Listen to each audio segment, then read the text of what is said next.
Ken, thank you so much for being here with us today. Oh, thank you. Thank you for MLSec Community and Protect AI. Yes, absolutely. We're delighted to have you. Thank you, Charlie, as well. Yeah, absolutely. So we're going to go through today, and Ken has graciously agreed to answer some questions that were submitted by community members who registered for this event. If you're joining us just now, you can also still get your questions in via the live chat, and we'll try to save some time at the end for all of those. We do have quite a bit to get through today. We received a lot of very intelligent and interesting questions from the community members. Before we dive into those, though, I was hoping you could give us a little bit about your background for maybe some of the audience that's not as familiar with your work. And then also just from my own personal curiosity, it's quite a treat to have you in the studio today because you're actually not based in Seattle, which is where this recording studio is. So maybe you could tell us a bit about why you're in town as well. Sure. Yeah. So I actually started the AI work a long time ago. It's when expert system was hot in early 90s. And this actually get me to do some work on the intelligent tutoring system.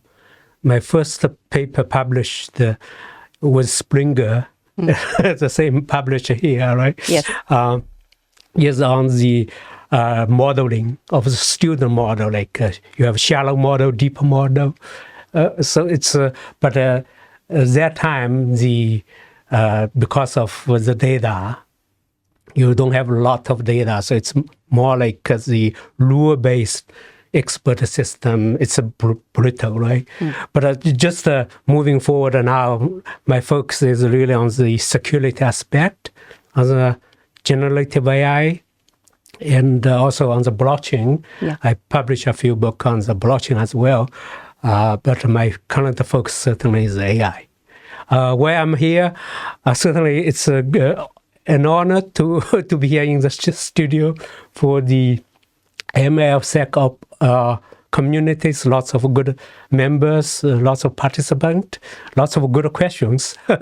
So, yeah, it's also I have these AI control working group core team meetings. We're trying to design some of the control, security control around the AI security. Okay. So this is a Cloud Security Alliance initiatives, similar to the STAR program Cloud Security Alliance has.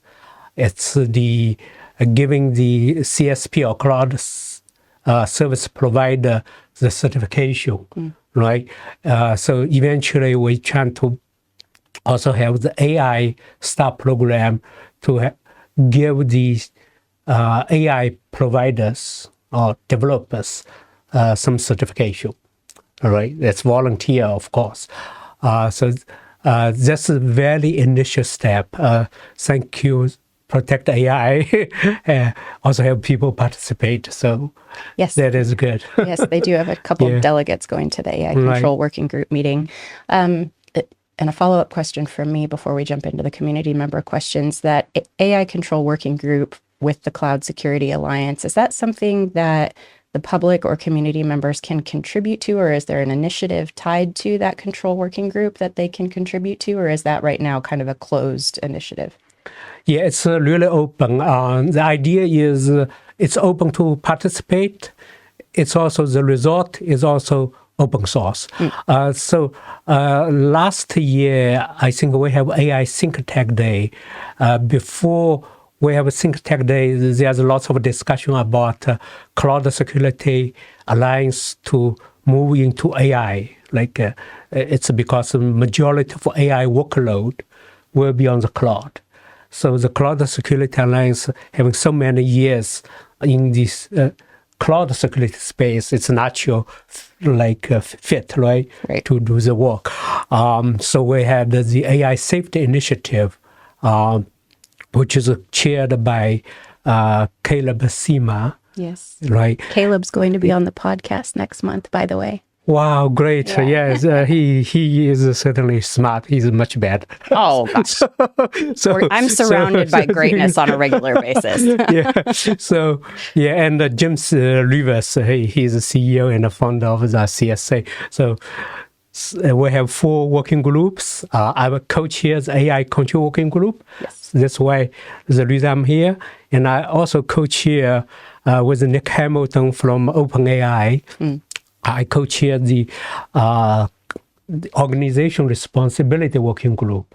So we already have 2 white paper published. We're currently working on the 3rd white paper. Very good. So yeah, well, I can talk a little bit about this during, but some more questions is related to our work, right? Then there's 2 other working group, which also I participate. I'm not co-chair. One is the technology and the risk working group. And another one is the compliance and the governance. So 4 working group under the initiative. Yeah, everything's moving very quickly. Yeah. It kind of has to. But.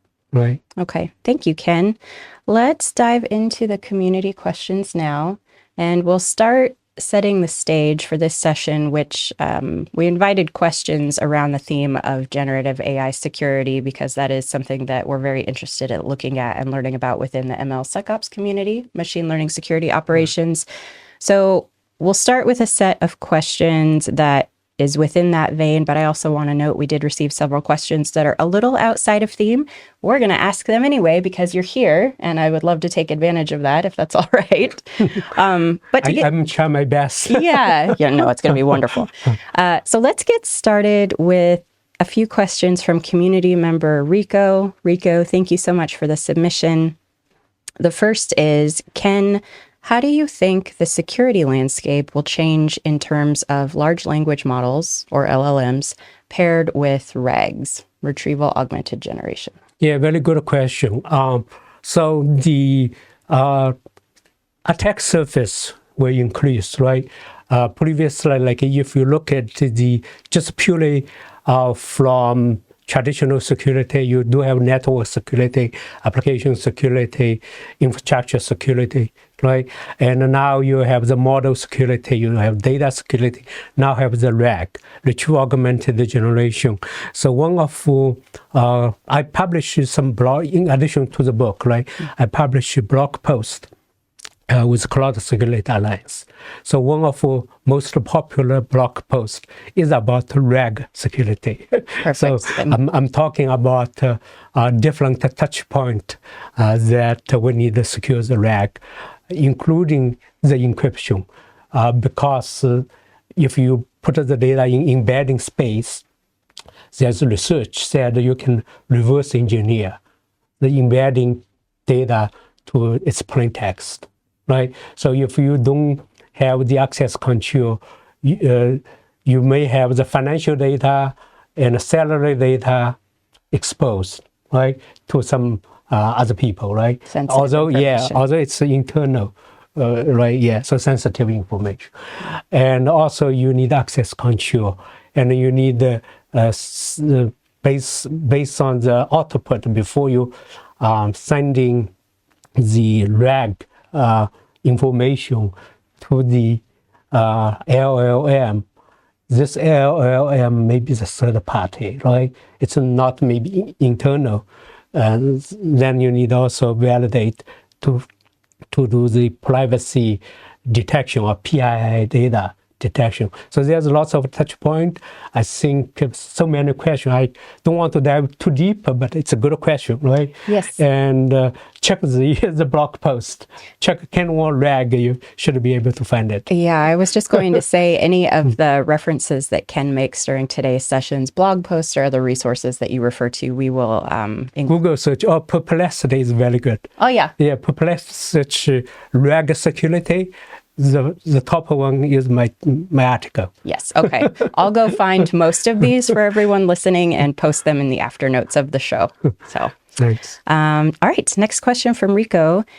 In LLM security, far too much attention is sometimes paid to the surrounding systems, but often not to model security. How do you see this? What's your perspective there?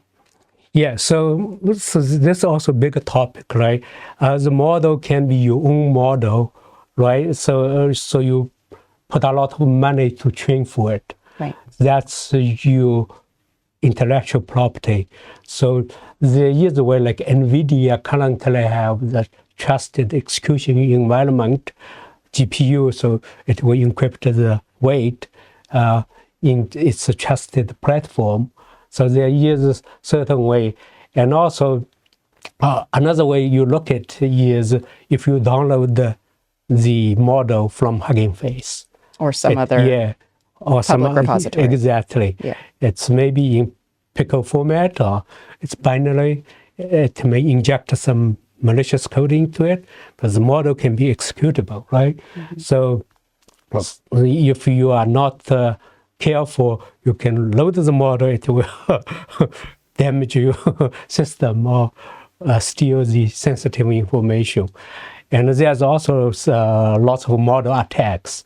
So this is a good topic, and chapter 5, I think, of this book is about model security. Take a look. Okay, chapter 5. And also, Charlie, actually, I have updated the version on this book. Yeah, Ken brought me presents. Yeah, so I'm just sharing these on the volume 2. Yeah, I put the Charlie here also. So I say and this thank one you is called Practical Guide for AI Engineers. Yeah. So I have some updates because it's updated always, right? So I have some update of model security in the volume 2 of this book.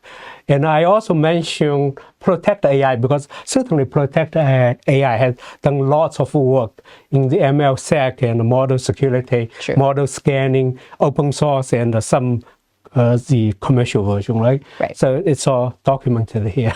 So take a look. Okay, wonderful. And I'll make a note here. I have several copies for the community of the Generative AI Security, so be on the lookout in the coming weeks for a contest announcement. You could win a free copy. The other ones, Practical Guide for Engineers, are just for me. I'm so sorry, but I'll put links to those, so if you'd like to check them out, you can. All right, wonderful. Next question, please. How, Ken, would you design a roadmap for larger companies that already have systems in the AI, machine learning, and RPA environment, but have not yet dealt with security? Is Rico working for a large company? I don't know. Okay. Maybe we can provide some insight and he can take it back to the larger company if he does. Right. Yeah. I think it may be consulting, right? He consulted for a larger company. My previous head is consulting, right? Yep. I work for CGI Federal, so we consulted for the government agency and also big banks. So I understand. Actually, I have not get a hard copy yet. My most recent book is Chief AI Officer. In that, we talk about potentially your CAIO should work with CISO, right, on the security program. So I echo back on this book is how do you augment your current security program with generative AI. And I'm sorry, those two roles that you just mentioned, I caught CISO at the end, Chief Information Security Officer. What was the other role that you suggested? Chief AI Officer. Chief AI Officer. Yeah, so I have recently published a book. It's called the Handbook of Chief AI Officer. Yeah, that one just came out within the last few weeks. Yeah, I have not get even the hard copy, but one of my co-authors, he's also a CIO, right, Chief AI Officer. Mm-hmm. He got the copy. Oh. So I have not get a copy. Otherwise, I would bring it here. So that book, we talk about the security program, the data governance, and I tie back to this book as well. So your current security program may not cover non-deterministic nature of generative AI. Sure. Right. And also there's shadow AI. I think in the previous, when I talked with, I think, I forgot where I'm talking about, but shadow AI, that's what the CSA is also working on, right? And the shadow AI, for listeners who are kind of early in their learning journeys, that's AI that may be used in your organization that leadership isn't necessarily aware of. Yeah, the shadow. Yeah. It's like in the shadow. Yeah. So it's basically it's not approved by IT department or by InfoSec department, and you use it. And there's lots of organization. Actually, people already use ChatGPT or Claude for the work use, right? Although it's maybe company prohibited, but they still use it. And there's lots of AI tools also there you can use, but the company may not approve it. So how we deal with it, right? So we talk about this, and when we talk about security program, it's more like the first you have the policy. Right, you need to specify what is the policy. Maybe policy is more like a legal department, HR department should work together to define the policy, and then you have the process, right? To have a high level, like what you need to do to implement the policy, and then you have detailed procedure. Right, so it's all talking about here. Get your copy. Yes. So, yeah. Otherwise, I think each question is like 1 hour topic. Right. No, understood. So that said, we should move along. Thank you for those few questions, Rico. There's one more here from you that I'm going to save for the end because it kind of puts a nice bow on things. But if we hop over to a question from Govindaraj. And putting a little disclaimer here, I'm just reading these in the order that they were received. So the themes may or may not tie together. And Ken is being very gracious about kind of just having these tossed at him like baseballs. So we'll hop around a little bit. This question is, what are the options to create a hybrid pipeline for machine learning in a multi-cloud environment such as GCP, Oracle, on-prem, and Snowflake? Yes, this certainly... That sounds very interesting. Yeah, interesting and a very good question. This current trends, like you will have your AI workload in multiple cloud, and not just tied to Amazon or Azure, right? You may go to GCP. Oracle currently is catching up, certainly. And there's lots of new GPU cloud, Lambda, Replit, Samba Nova, I think Andrew Ning talking about that, and lots more, right? So you would want to not have a vendor or provider lock-in. That's why you need multiple cloud strategy. But how do you do it? To state the obvious, although it's obvious, not every company doing it. First, you need the content virtualization and containerization, meaning that like using Docker as a container, and you using Kubernetes for the orchestration. So this is the first step, right? And the second step is how do you move the data, right? Because the data will be in the cloud, but it could be in S3, the object storage, or it may be in Azure, maybe in GCP, or whatever cloud you decide. But you should be not locked, right? So that's why I think the Snowflake is potentially a solution. Recently, Snowflake had some security incident for the customer who did not using two-factor authentication, right? And some data leaked. But they still is currently bigger vendors in the data lake, and also they certainly is bigger in the generative AI as well. But how do you move data? You have different like a 5-chain. I don't know if you guys use it, and also integrate.io. There's a lot of things. So you can traditional ETL. Now we're talking about like a traditional ETL is extract, transform, right, load. And now we have ingest, pre-processing, processing, training, right? So you do need this kind of this. This is maybe the obvious, or you need using the ML flow, the Kubeflow for your pipeline. But one thing is not obvious is how do you make sure it's still secure, Right. right? How do you kind of impose or enforce your MLSecOps principle into this? You may using Terraform as the infrastructure as code in your pipeline, and actually there is a startup called the Stack like a Stack Flow, right? Okay. Stack Gene. They try to generate those code for you. Oh. Yeah, so maybe take a look, but it's I think it's still early. But eventually, I think all this should be generated. But the problem is, in terms of the security, there's all different providers. They have different security control. Example is secret management, right? AWS has a Cloud HSM, has their AWS Secret Manager, and it has to be integrated with your IAM service, right?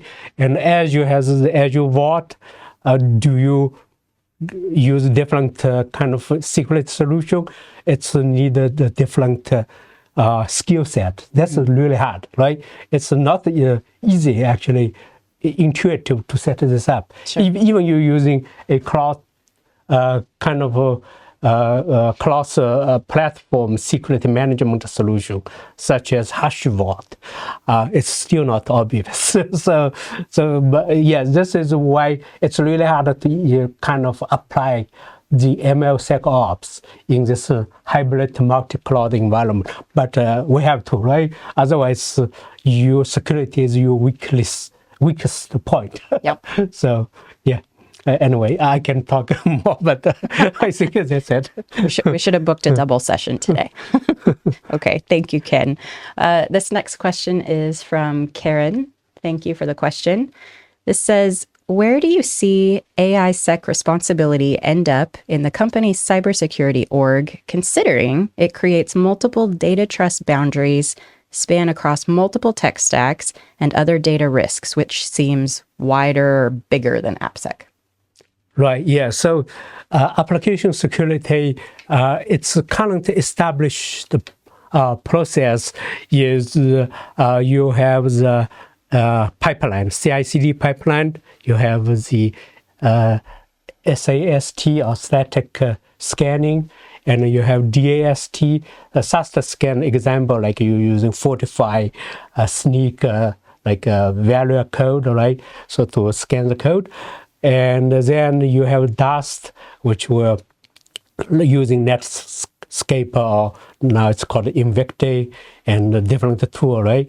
OWASP also has some open source tool called Zap you can use. And you have secret scan, you have the component or software component analysis. So this is a quite established process. It's not perfect, but it's kind of do the job, right, currently. But none of this tool will scan the model for you. None of this tool will scan the code, the RAG pipeline for you. So that's the shift. So it's a good question. The new attack surface emerge, and we don't have the tool yet. There's people, like I have some people reach out to me, right? Say, hey, we are from Harvard, right? We're trying to do the RAG security. Look at your blog post. Seems interesting. We're trying to do, what's your opinion? So I said, okay, we can talk more. So I give them some idea. Hopefully they will adopt my idea, right? Yeah. In addition to the naming space, like in Pinecone, you can use a namespace to kind of limit some of the scope, right? And you can prefix, right? But there's not enough, right? It's not a native. So they may have to embed more, right?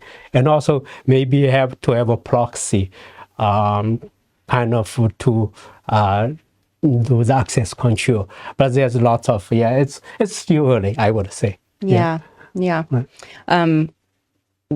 around that concept, there is something that you've probably heard us talk about within the MLSecOps community, which is creating like an MLSecOps dream team, which incorporates aspects of AI security and cybersecurity, and it kind of acknowledges that maybe moving forward, a violet teaming approach, which is a phrase coined by Dr. Alexander Titus, might be helpful in this, because although the AI sec is super important, there are so many other elements related to AI development and the output, like bias and that sort of thing. And so maybe it's a collaborative approach between... What's the name? Karen? Karen, yeah. Yeah. So Karen, I suggest you join our CSA organization responsibility working group. Yeah. It's open. And our current work stream is about the AI application, tool, shadow AI, all this responsibility. Yeah. So that's our current work stream, and we have 50% work done. Another 50% we still need to contribution. So that's a great idea. Yeah. That's a great idea. Welcome joining us. Yeah. Okay. Thank you for the question. Right. Thanks. All right. Next up, this question is from Scott. Thank you, Scott. Ken, which ISO standards for Gen AI security are most relevant, would you say? Yeah, ISO is heavily working on every standard organization, they're working on generative AI, trying to catch up, right? So I think the most relevant is called ISO 27090. It's still in draft status. Okay. And it's not open, but ISO, most security standard you need to purchase, right? So everyone knows, yes.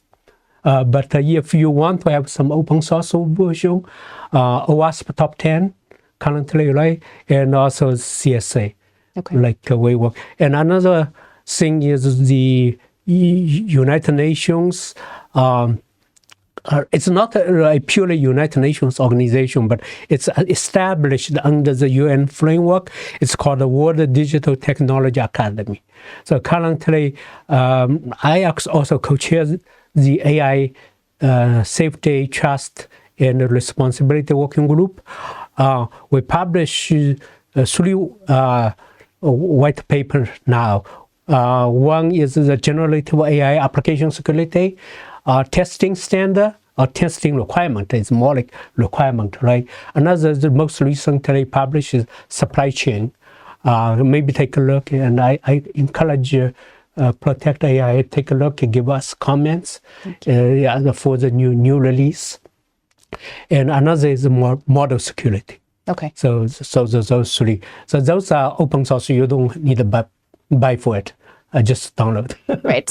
Instead of purchasing through ISO. Right. Yeah. And all of these resources, again, that Ken is mentioning, we'll have those listed at community.mlsecops.com sometime next week when the full video is posted. So you can find those there.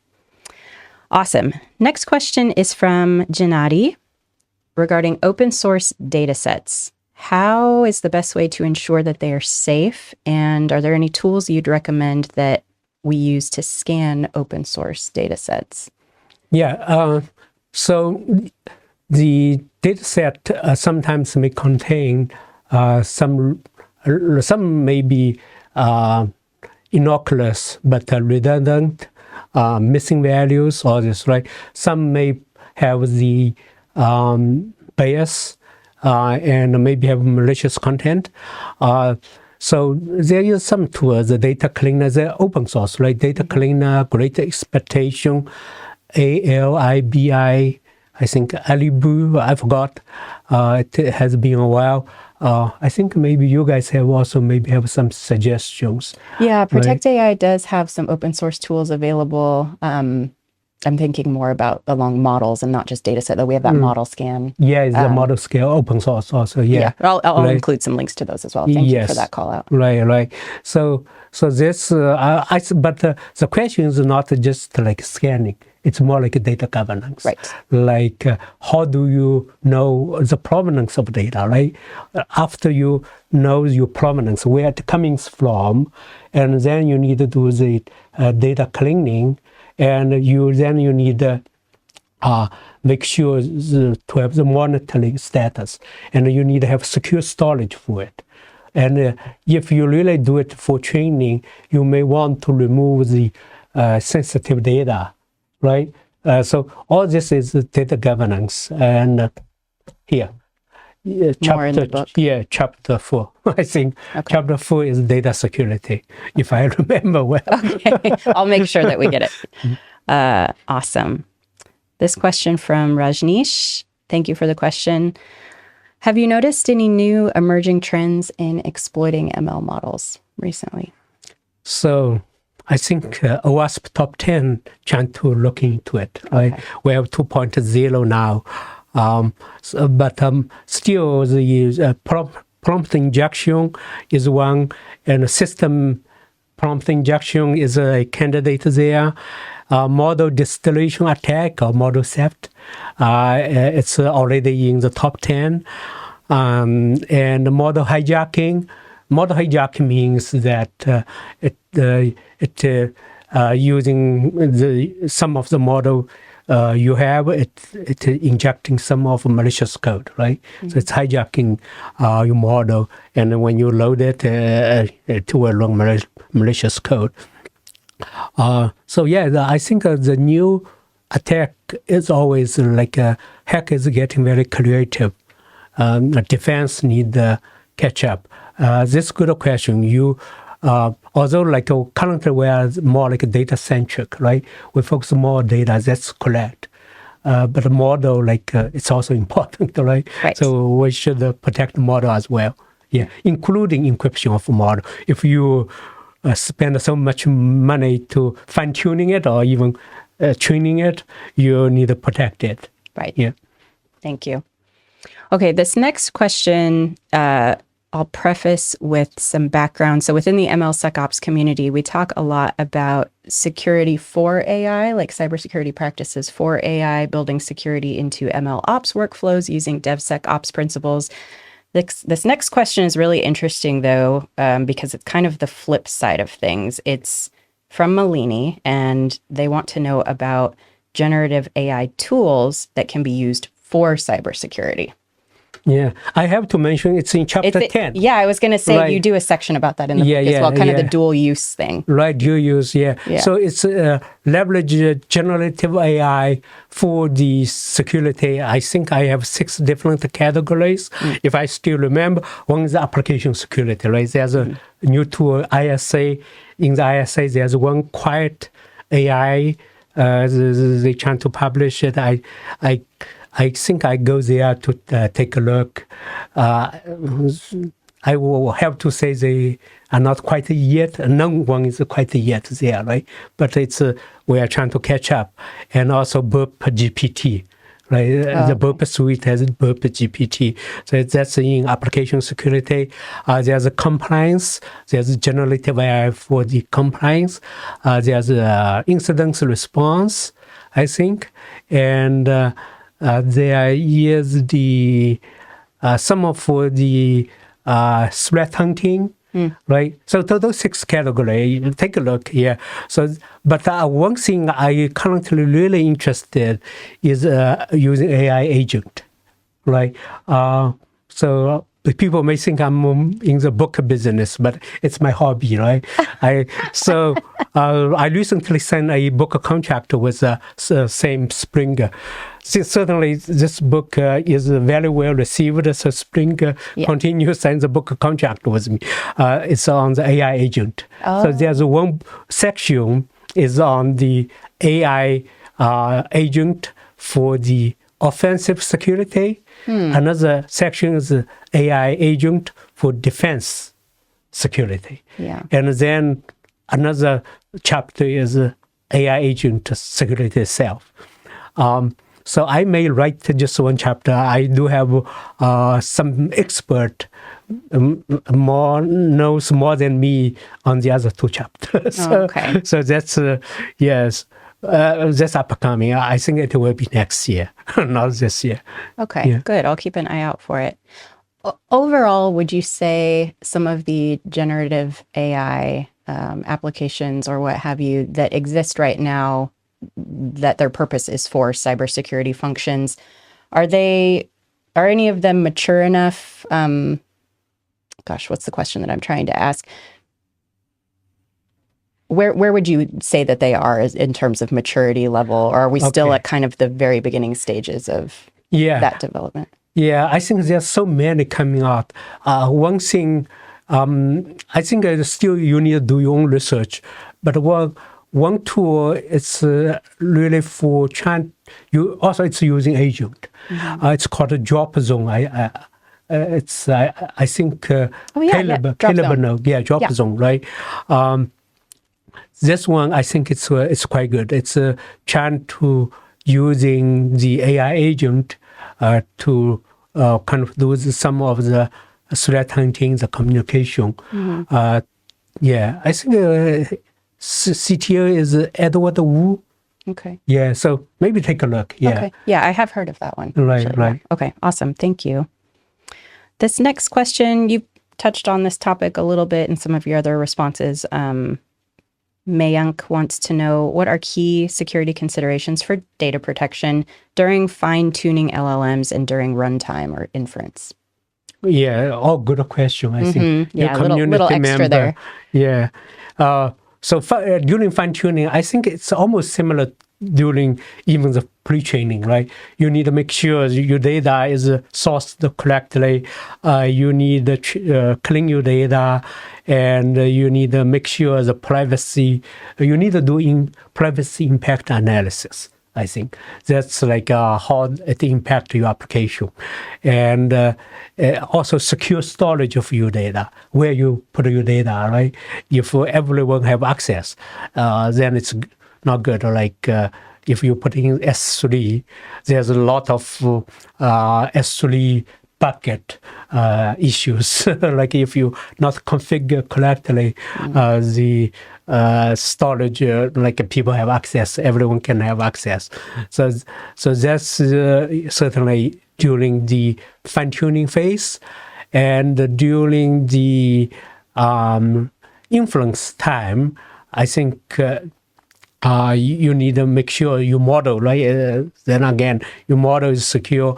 If the prompt, you need if you log the prompt, right, you need to make sure it's secure. I think people know that OpenAI has one. That's not OpenAI's fault, right? It's they're using the Redis for caching of the prompt, and the Redis has the vulnerabilities, and I think it's in very early, like I think it's April last year. They have some data leak, right, from the Redis, but that's fixed now. So yeah, but it's like if you do the influence, if you store temporarily your data for the detection of malicious use, that's what the OpenAI and also Claude they use, right? They store your data for 30 days by default, and then unless you ask for it, say zero retention, then they will not retain, right? But if you model self, you provide the influence point yourself, and when you deal with the prompt, you need to also secure it. So this is also a good topic. Also, if you have retrieval-augmented generation, again, you need to protect your vector database, right? So yeah. Awesome. Thank you. All right, we've got about 15 minutes left here. Oh, cool. And a few more questions from this list. Again, a reminder, if you'd like to double click on anything or have fresh questions for Ken, please drop them in the chat. We'll try to get to one or two at the end. This question is from Kiur. What are your thoughts on LLM gateways or LLM firewalls? How do you see them being adopted? Yeah, actually, this question, we had some of very good discussion within Cloud Security Alliance. Oh, that makes sense. So Cloud Security has a kind of solution called CISSP, Cloud Access Security Broker, CISSP, right? Okay. And it's the initial idea is using a proxy or gateway which could be the forward proxy or reverse proxy to kind of inline in your solution. And when user adds a prompt to your application, it will check the prompt. So that's the gateway. And then it will block it. The good thing is real time. And the disadvantages is it's really time consuming. It will impact your response time, right? So usually the CISSP way or the cloud access security block CISSP way is to have both. Depends on the application, depends on the load. Okay. One is using the proxy based, another is using API asynchronous. Okay. So provide a kind of API server to analyze the data. So you basically forward whatever traffic or user payload to the API, and the API will do the detection. But that's not real time. So it's asynchronous. So that's kind of reduce your load on your LLM server, right? Because you dispatch load to the API server, which will do the checking, the security checking, right? So yeah, I think there is still market for the gateway, and there will be huge market for the API. Yeah. Got it. Yeah, that makes sense. All right. Next question is from Yogazai. Thank you for the question. And actually, I think there are 3 parts here. So starting, I'll read the whole thing, and then if we need to go back and repeat it, we can. What are the areas where Gen AI security solutions are needed? What are the biggest challenges in addressing these threats? And to what extent is the problem due to governance, internal risk management, and technical responses, respectively? So I predict, like in Beyond AI, there's another book. Before this book is published, I published a book with Springer called Beyond AI. In that book, I predict that every vertical business will need to think about how to leverage generative AI. Yeah. Right. And if you really leverage generative AI, because of the nature of non-deterministic computing, you do need the guardrail, right? The safety guardrail or security guardrail to make sure your application is sound, valid. So to answer the first question, everywhere, right? It's an all, right? So not just one application. Although, like EU AI Act said that you have prohibited, right? I think you have the recent prohibited high risk categories. Yeah, medium and low risk. Even low risk, you also advise to do the security checking, right? So. Yeah, I think the majority of applications based on the EU AI Act could be high impact. Yep. Looks like, right? So you do need this, right? So this first question. The second question, what are the biggest challenges in addressing these threats? Yeah, I think the one thing is really the missing the security programming. Right? You do. I think most of the organizations still trying to figure out, given this generative AI, there is a competing kind of research. Goldman Sachs had some research say the use of generative AI is limited, but there's another research said it's pervasive already, right? Especially by some individual employees, right? Yeah. Although it's not sanctioned by the organization, but it's already boosted the productivity, right? So lack of program and also lack of the skilled professionals, right? That's huge, right? It's just for this reason, I actually recorded 6 hours video session It's by EC Console. EC Console is a big security educational company, right? Right. So they have the hack, like a CEH, Certified Ethical Hacker.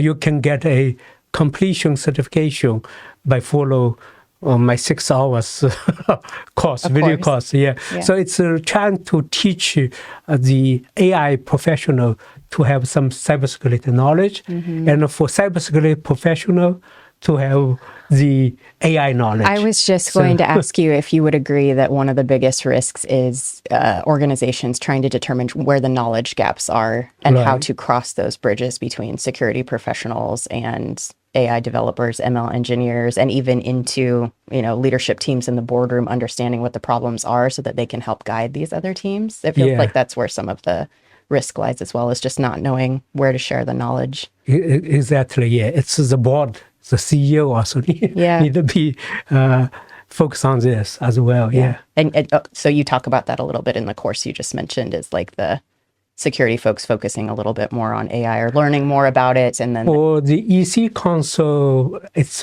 purely technical. Got it. But in the CAIO book, we talk about board. Okay. Right. This book is not, it's published, but it's not available yet. But you can get it from Amazon. Oh, okay. Good. Yeah. This actually one of my co-authors mentioned that. He is the CAIO for a joint venture between Accenture and Microsoft. They have 65,000 people. And he is the guy who pushes the AI strategy, right, to this multinational organization. So he certainly thinks the board need to be there. Just a small amount of responsibility. Right, Just a small amount. Right. Okay. And then wrapping up that question from Yogazai, to what extent do you believe the problem, is it due to governance, internal risk management, technical responses, respectively? Kind of tying all of that together. Right. Yeah, I think we touch upon a little bit about that. The governance is really important. You need to have the good security program. You have data governance because it's data-centric, right? So some of this, if lacking, that's a problem. Just miss the skill set gap, like we discussed. I think we're jumping ahead a little bit, right? Yeah. Is also a potential problem. And also, you need to keep the kind of updated in terms of what's the latest threat, right? So I think there's one question about CVE. That's the one I saved for last. Which we can jump right into it now, actually. Right, and it was, so you need to look at some of the CVE related, but we can jump. Yes. You do want to... Perfect transition. This is from Adele. How would you define CVEs for generative AI, and what's the equivalent? Right. Yeah. So CVE is maintained by MIDA. So it has it's called the Common Vulnerability Enumeration. It's high level, but the detail is in National Vulnerability Database, maintained by NIST. So they do have some of the traditional ML vulnerabilities recorded, but not generative AI yet. Right. I think maybe they want to also including some generative AI. That's why OWASP is top 10 is jumping ahead, right? And also Cross Security Alliance trying to do some work. We have defined the categories, threat categories, so you can take a look. And there is AI VD, right? Vulnerability database. I think MLSecOps has... you guys has the community for the hunters. Hunter community. Yeah, it's AIML bug bounty program. Yeah, so hunter.com, HUNTR. You can go there and see a beginner's guide to AIML bug hunting, so hunting for bugs and vulnerabilities within AIML assets. Right. And it also kind of describes like what that is, and we define it a little bit there. Yeah. Yep. So thank you. Join the if I have time, I will join as well. But given us this book. Yeah, you're a little busy with all the writing, huh? Yeah. Okay, and this is the last question, Ken, submitted by the community. These have been phenomenal questions, everyone. Thank you for all of this. We'll read this last question. I'll check the chat, and then I think we're all set for today. Rico wanted to know, outside of AI security, what are you currently working on the most? Working on... Can you share? I think health is important. I do yoga. So I'm working on yoga. That's very good. And I volunteer. Right? I volunteer in different organizations, WASP, Cloud Security Alliance, World Digital Technology Academy. So, yeah. I love that. That's such an excellent point that you make, keeping the mind and the body healthy so that we can be in our best form to focus on some of these things that are going to have such a huge societal impact moving forward. Yeah, my philosophy, health number 1. Yeah. Family number 2. Work, all other things number 3. Get this right, all the right. Yeah. It's very important. Thank you. Okay. We'll do a quick check of the chat here. Nope, I think everyone's just been listening intently. So I'll ask a last question of my own. Do you have any speaking engagements coming up over the next 6 to 9 months, or are there any security conferences you'll be attending where maybe community members can connect with you, or has that not been planned quite yet? There is X-Cloud. Okay. It will be in San Jose, but I don't have time to travel there, but I will talk about the generative AI application security requirement methodology in that conference called the X-Cloud conference. Microsoft, Google, they are there. So yeah, maybe I will share. I think there is one, I forgot, it's maybe in New York, right, by Microsoft and MLSecOps. Okay. I think maybe Protect AI has someone also there. I forgot. Potentially. Yeah. We have the panel, I think. Oh, okay. I need to record the detail, but if I know detail, I will share. And potentially I'm working on the educational program for the chief AI officer. So my focus is not just purely on the AI security, right? It's more like AI generic, it's a strategy. So I do have my own small boutique consulting firm, distributed AI. So we provide the strategies, kind of like fractional CAIO service to there's lots of small, medium kind of enterprise. They try to move into the generative AI. They don't know how to do it. So we kind of help them to have a blueprint or roadmap for that. So that's why our book, maybe the handbook of Chief AI Officer, could potentially help. Yes, it 100% will. Okay, and thank you for answering that last question. I threw it to you out of left field. I appreciate you. You're welcome. All right, well, that was all we had today. This has been such a treat. I'm so grateful that you've been here, and to all of you who have joined us listening. These resources, again, will be posted at community.mlsecops.com sometime next week, so please keep an eye on that. That's also the location where you can find information about future in-person and online MLSecOps community events. Ken is a part of the community, so you can connect with him there and send messages if you have follow-up questions. And that's a wrap for today. Thank you so much.